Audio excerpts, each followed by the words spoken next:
for people to join. Give people a few minutes. All right.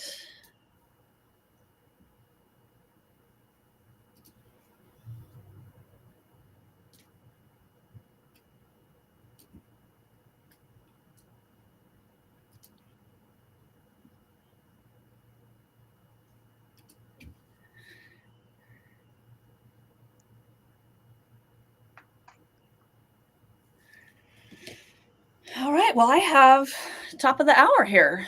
Shall we dive in? Let's do it. All right. Well, hello, everybody. Welcome.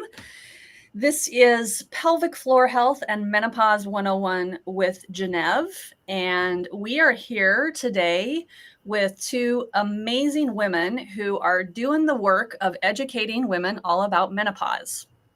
So before we dig in and make introductions, I'll do a little bit of housekeeping really quick. You know to put your comments, your questions in the chat box, and we will do our best to get those answered for you. And then we're going to keep this a tight 30 minutes so that you can get in and out of this and get the answers that you need. So I'll be time checking and keeping us on the clock. I also want to give a special shout out to Melanie Olson, who could not be with us today, but worked so hard to bring these people together and to produce this content. So let me introduce you. Got a little bit of background noise there. Of course, it happens right then. All right. So facts, yes, making all the noise. Shut that down. Yeah, right on. Okay, well, so today we have Kerry Boysen here. Kerry has over 25 years of clinical experience in orthopedics and pelvic health physical therapy, and she's the owner of Restore Physical Therapy in Corvallis, Oregon.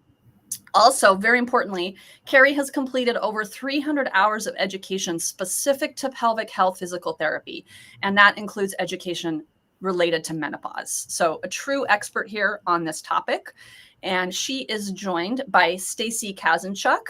Stasi is our director of coaching here at Genevieve, and she has over 10 years of experience as a registered dietitian nutritionist and lots of other fascinating background. And she leads our practice here with our registered dietitians and lifestyle care. So I am Britt Stromberg, and I'm the Chief Marketing Officer at Genevieve. I have also been a patient of Genevieve's for over 2 years. I have worked with both our RDNs as well as our doctors. I've worked with a couple of different doctors. I am postmenopausal, and I am so excited to be here today because one of the symptoms of being postmenopausal for me is that I feel like I always have to go to the bathroom. So tell me more. What is going on? Why? How can I fix this? You are not the only woman who has asked that question, and I hope everyone who's joining us today, your questions beyond that, go into that chat room, because I assure you what you are experiencing, you're not the only one. Nothing here is taboo to talk about, right? We're gonna talk about all these things. I'm excited to be here and have this conversation because I am weirdly passionate about the pelvic floor. And the pelvic floor, I got introduced to kind of in the childbearing years, and as I have aged and am now perimenopausal, moving towards menopause, there's just so much that we can learn and know, and sharing that with the world and everyone is my passion. So I always carry my pelvis with me, and I'm going to start just with, here's your pelvic floor, because I think we hear pelvic floor, we hear Kegel, we hear, well, if you just do these exercises, well, what does that even mean? And how do we even connect to that? So this is your pelvis. You can see kind of back side, bottom side. We'll just turn it around here, kind of looking down from the top. And this is your pelvic floor. So the pelvic floor is layers of muscle and connective tissue, and their job is to give support to your pelvis, give support to the pelvic organs that sit in here. Of course, we have a uterus and ovaries, we have a vaginal canal, we have a bladder and urethra, we have descending colon and rectum, lots of things that sit in this space. And all of these have estrogen receptors on them. All of these connective tissues have estrogen receptors. So as you start to have decline in estrogen, there are impacts on these tissues. Thanks. That's good. That's such a great overview, Kerry, and it makes me think of, as my team and I are working with patients, we often get questions about perhaps some symptoms they're experiencing around their pelvic floor in that area that, and like you mentioned, there's a lot of things there. So sometimes it's trying to discern what is causing what. But I think one of the gaps that a lot of patients in their menopause transition aren't aware of is that connection to that decline in estrogen actually having an impact on muscles or tissues. The vaginal tissues may make more sense, but thinking about actual muscles of the pelvic floor doesn't always connect. So I'm glad that you called that out. And that's certainly going to be a lead up into some of the other things that we talk about. Right. And it's the whole musculoskeletal system in general is impacted. And this is part of that musculoskeletal system, right? It makes sense that we might lose muscle mass in our bicep or our quadriceps because that's our muscles. These are also muscles that can also start to lose elasticity, start to lose some mass. And when that happens, there's less support for those organs, or there are tissue changes that can lead to some painful experiences. When we're talking about pelvic floor function or dysfunction, pretty much falls into two categories. There's either a overactive pelvic floor or an underactive pelvic floor. Underactive pelvic floor presents like incontinence or perhaps pelvic organ prolapse. So that's when these muscles aren't really doing what they're called to do. They're not giving support. They're not sealing off the urethral opening, vaginal opening. We can also have fecal incontinence. They're not doing their job. They're not supporting the organs. They're not sealing off. That can be because they've thinned. That can be because they're less elastic. It can be because they don't have that same muscle bulk.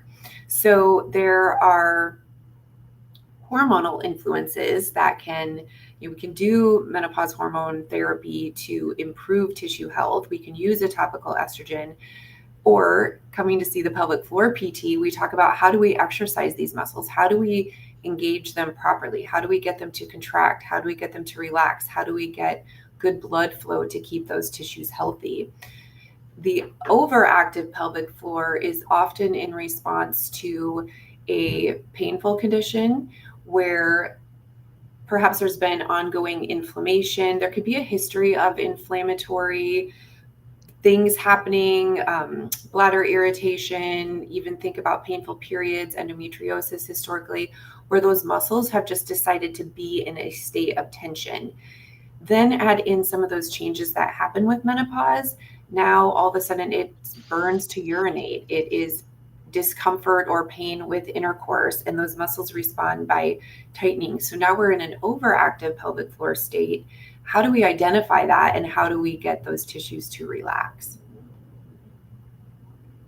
And would you say, Kerry, in those scenarios, that background is helpful for the patient, though? Is that something that they need to discern from, or is that where they come to you to help them determine that? My experience is that some women have an intuition, right? Mhm. They'll often know, like it doesn't feel like it's working. I don't feel like I can identify those muscles. I don't know how to do a Kegel. I've been told to do it, but I can't feel that I'm doing it. So having a pelvic floor therapist do a pelvic floor exam and get a sense of what is happening with those muscles and being able to give the feedback of, yeah, actually your pelvic floor is in an overactive state. This might be why you're experiencing pain with intercourse, why you're constipated, why you might feel like you're retaining urine, or gosh, that pelvic floor just is not doing what it's supposed to do. It's why you're leaking when you cough, sneeze, laugh, run, jump, lift the weights in the gym. And can we get those muscles on board? Or that sense of, I had 3 babies. I've had a job where I've done a lot of heavy lifting. I literally feel like something's falling out, which is the symptom associated with pelvic organ prolapse. What can I do to help give support to those organs? How can I just improve the health there? Mhm. So, and a lot of times women come and think they're doing a pelvic floor contraction, think they're doing a Kegel correctly, and they're not. Yeah, no, that's such a great point. And, I'll share from my perspective, my own experience that I am working with peri and postmenopausal women and hearing some of their symptoms that they were reporting and recognizing their need to have a pelvic floor assessment. I also got curious about where is my pelvic health at? And also had some experiences where I had the need to go to the bathroom, but I couldn't always fully I never felt like I could fully empty my bladder. So sought out pelvic floor care at that time and learned a lot just from even the preventative standpoint, just learning more about that physiology and being able to connect the tissues and the muscles that are down there with how I was feeling and having that explained to me, which was super helpful even from a preventative standpoint. That being said, on the prevention side, I hear a lot of patients, and whether it's just out in the media or patients that I work with, that will say, "Oh, I do Kegels every day." Like that's my pelvic floor. They've never had an assessment, but we hear do Kegels, and so they're doing them as they think they should. Can you give us the pros and cons of Kegels, and what would you recommend if someone wants to proactively support their pelvic health, or how to best go about that? I think doing Kegels is a great idea. I tend to use the terminology pelvic floor contraction versus Kegel just because Kegels typically we've been cued maybe to stop the flow of urine or stop gas from passing, which is kind of that squeeze. There's this whole inner layer of that pelvic floor. So we've got like a superficial layer, which is the squeeze, and then we've got this inner layer, which is more of the lift. So the joy that I have when I'm working with patients is helping them understand. I mean, for a lot of women, they've never even been aware that we have this musculature. They're not aware of its connection to the core. And this sits at the bottom of our core. So we have the pelvic floor at the bottom, we have the diaphragm at the top, we have our deepest layer of abdominal muscles, which kind of spans across here and then wraps around. And then the deepest layer of back muscles, the multifidi, which go from one vertebra to the next. So that's our core. Then we've got some other, external layers, glutes, things that can feed into that, adductors. But the core of the core is those four muscle groups, and they're connected fascially. So nothing sits in isolation. So I don't just look at the pelvic floor. I'm looking at, hips and spine, and then what is happening with this core. So a cool thing to know is the diaphragm and the pelvic floor, they work together. So if I can get somebody to connect to their breath, in the case where that pelvic floor is overactive, we're trying to get that to relax. Well, with our breath, if we inhale, the pelvic floor lengthens. If we exhale, the pelvic floor shortens. So being able to make those connections. So it's somewhat beyond Kegels, if you will, and it's being able to connect to those muscles, feel those muscles, develop that mind-body connection, tie it into our breath, and then functionally be able to incorporate that into our activities of daily living, right? Are Mhm. you caring for young ones, lifting? Does your job require you to transfer patients or do heavy lifting? Are you at the gym doing CrossFit workouts where your body needs to absorb impact? What's happening with those muscles? So figuring out how to connect it to the system and then understanding, well, how many should I do? So your question of like, is it good to do Kegels? Yes. In the case of an overactive pelvic floor, if you are working on tightening, tightening, tightening, that's not going to serve you well. That's going to create more tension that can lead to more constipation, more urinary retention, more pain with intercourse. So learning to identify, oh, it's actually in a state of tension. Can I get that to relax is really critical. So if you feel really confident, and obviously if you're not having any pelvic floor dysfunction symptoms, right? You're not having any incontinence, you're not having any pain, you're probably doing fine. But if anything just feels a little bit off, that's a great time to have your pelvic floor examined.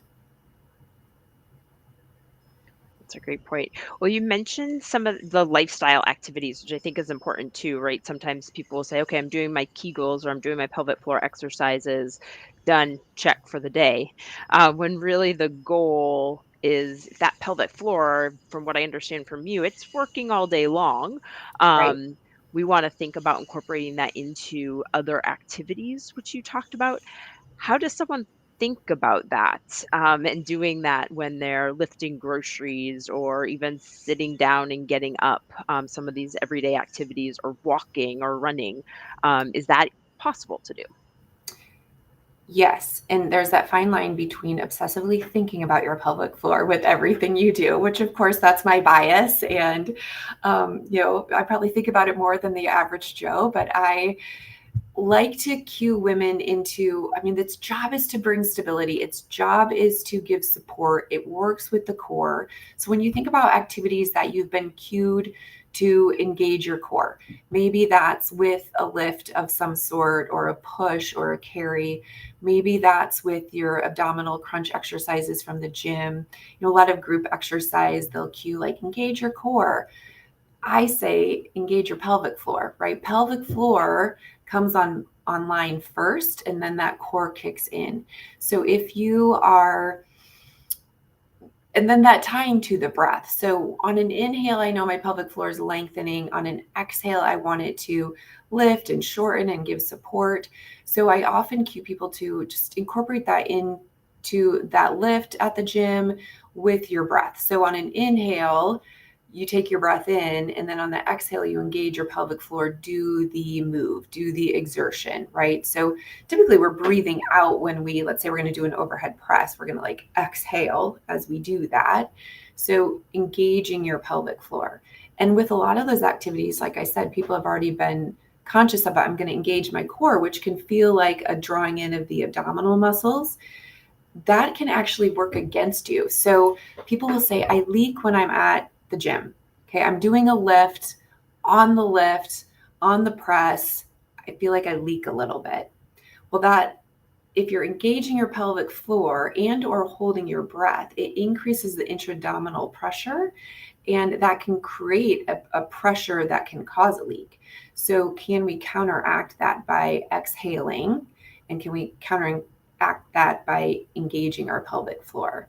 So those are opportunities with some of those functional activities to try that. Again, lifting groceries, lifting the laundry basket, pushing the vacuum, setting up the Christmas tree, any of these, like, the daily things that we do.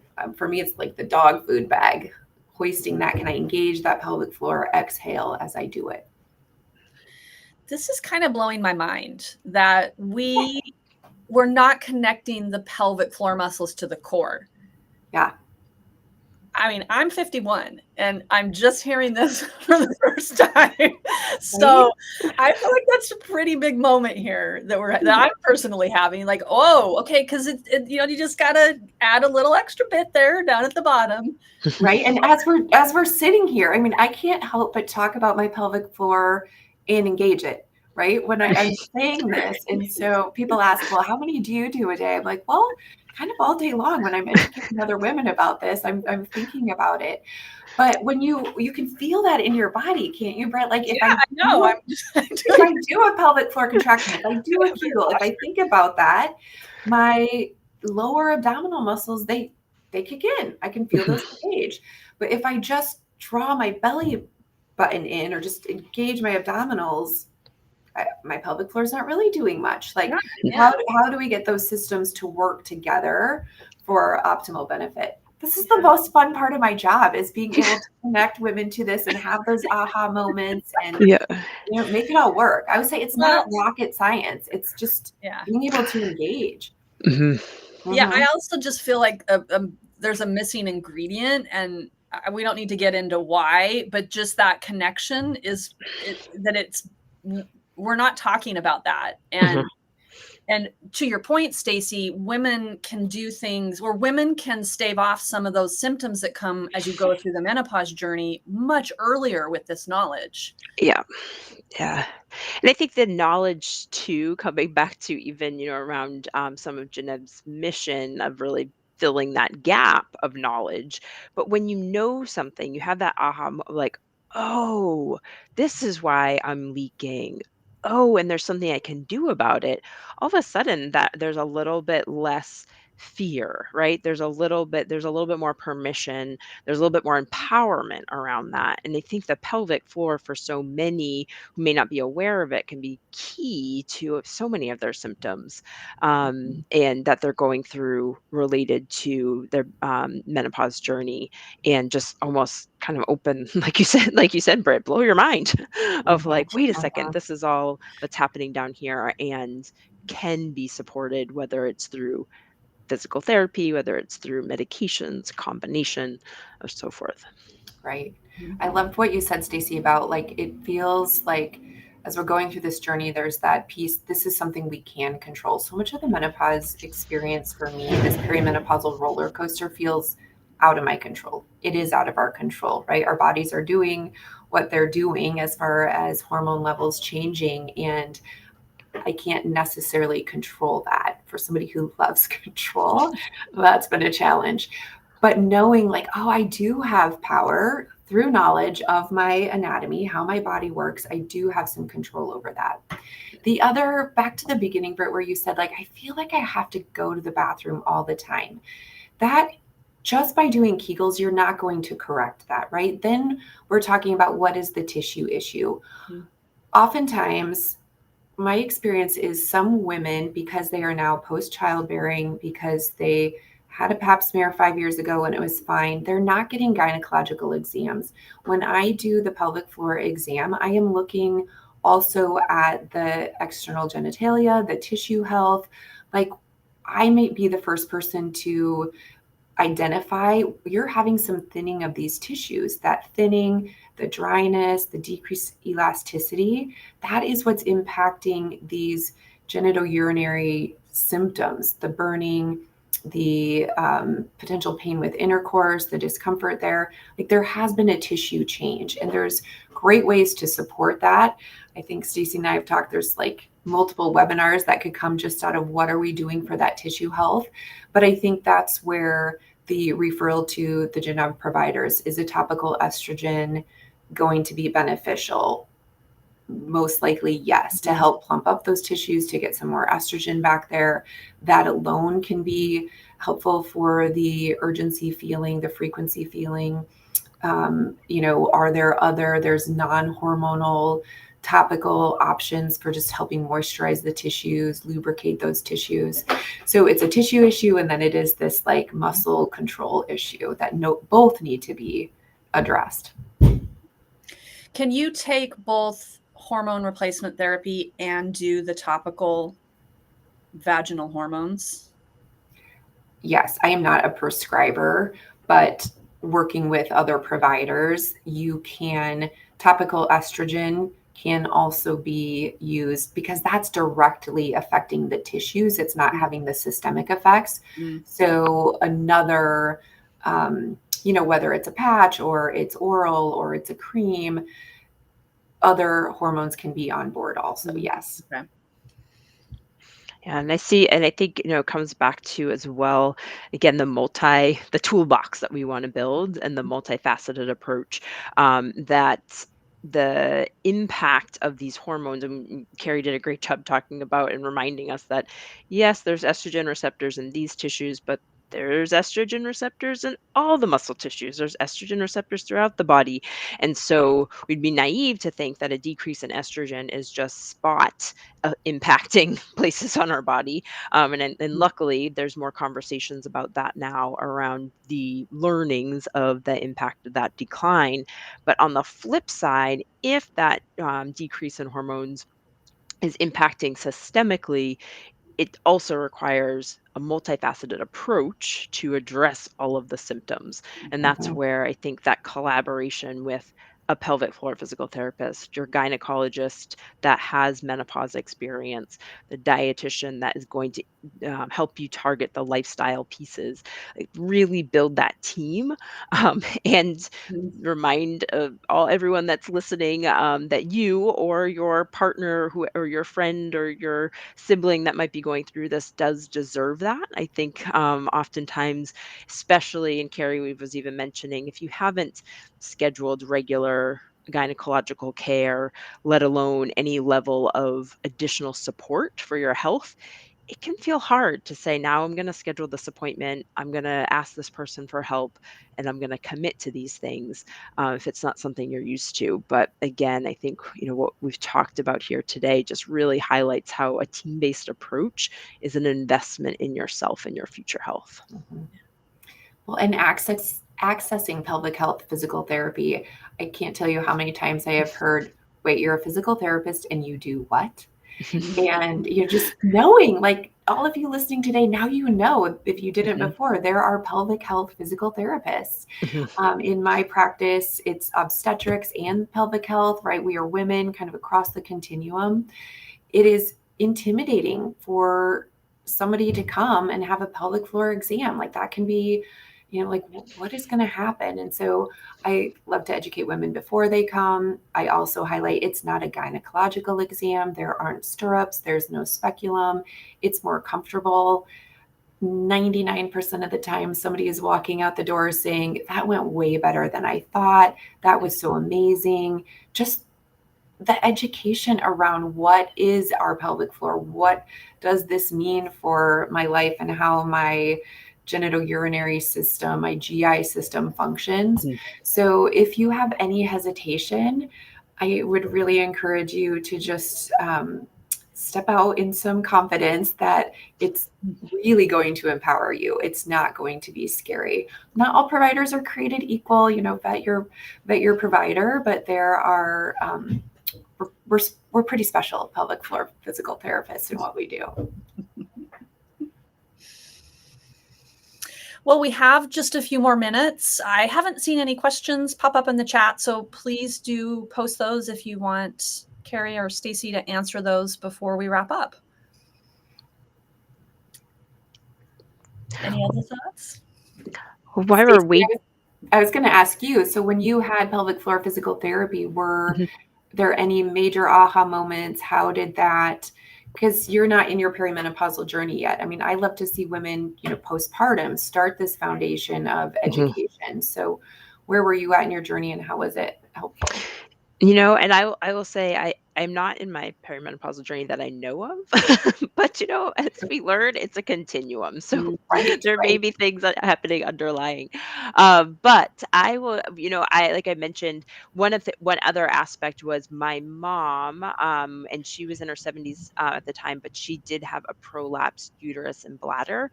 And listening to her symptoms and her talk about that, and granted, there was like time, there's years between us, but I was like, if I can, that does not sound Mhm. pleasant. And if I can do something now that can decrease my risk of that, um, I'd like to. And so there was some of that as well. And I would say what surprised me the most, and this comes back to the core exercises, was how, based off of the assessment of my first time with pelvic floor physical therapy, the assessment of the weakness of my pelvic floor. And I am someone who is active. I enjoy exercise. I have a background in exercise physiology and personal training. And I was, kind of like, oh, I thought I had good core strength, right? And so you're thinking of those things and not connecting the two and not being as intentional. So initially it taught me to be more intentional with connecting my body to my core. And then postpartum, after I had my daughter, I was a little bit more curious of like, is what just happened down there, and what are the and has my body healed from that, several months out. And so Yeah. that's when I came to see you, Carrie, and it was helpful to even in that appointment to connect. I had hip pain, and I did not put that together on in terms of a pelvic floor weakness. I just thought, oh, hip pain, like there's a muscle that's tight there, or I tweaked it. And so to be able to learn how to engage the pelvic floor to then increase the support for the hip muscles, which aren't that far away, was again that mind body connection that is so powerful. Yeah, I know I'm such a visual person, but when we come back to it, right, your hip fits into Mhm. the ball of this socket. There's a muscle that comes off your hip that connects to the pelvic floor. When you think about, lumbar muscles coming down, glute muscles, like so much is impacted by the pelvic floor. As pelvic floor physical therapists, we used to sort of be at the back of the clinic behind closed doors with patients. And over my 25 years in this profession, the pelvic floor, I mean, it's showing up in the sports medicine and the orthopedics worlds. Like, oh, yeah, this is a pretty important piece that we shouldn't ignore. So, yeah, making that connection can be really empowering. Well, ladies, our time is up. That went by so So fast. fast. I still have questions, mind's still blown, but I want to respect our time. I want to thank both of you so much. This has been mind expanding. And for those of you listening, please know that you have support. You do not have to suffer alone. Mhm. You can come to Geneva. You can book an appointment with Stasi or with our other clinicians.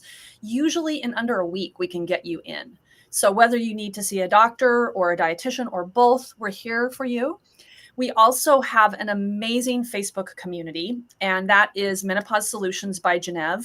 There are over 8,500 women in that community who are sharing stories, getting help, supporting each other. So check that out too. We're also on the social channels. So please also feel free to reach out to Kerry Boysen.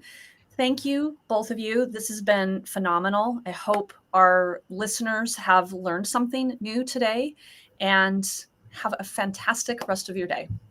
Thanks, Brett. Thanks, Thank you. Stacey. Bye. Bye. Bye.